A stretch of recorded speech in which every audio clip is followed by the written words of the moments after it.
তোমার মনে যা আছে তাই বলো, বলো বলো বলো। এখন থেকে তো আমি আর কলেজেও যেতে পারবো না। দেখলে না সেদিনকে লাঞ্চে বেরিয়ে কি অবস্থা হলো।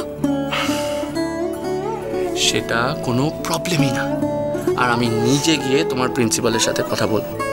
দেখবে তোমার পরীক্ষায় বসার বন্দোবস্ত একদম হয়ে যাবে। ওকে?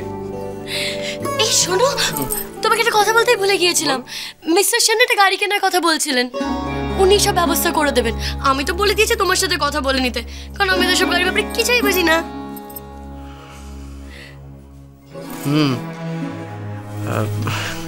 গাড়ি তো একটা কিনতেই হবে তোমার সিকিউরিটির জন্য। আর কিন্তু মৌরি, এখন গাড়ি কেনা মানে তো টাকা পয়সা, আরে ওসব নিয়ে তুমি একদম ভেবো না, কারণ আমার প্রাপ্য টাকা থেকেই গাড়িটা কেনা হবে, তাতে নাকি ট্যাক্স সেভিংসও হবে। হাসছো যে? আমি কিছু ভুল বলে ফেললাম নাকি? হ্যাঁ, একদম না।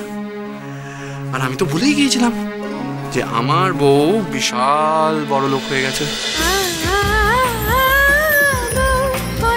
বউ কথা কও, সোম থেকে রবি প্রতিদিন দুপুর 12টায় স্টার জলসায়।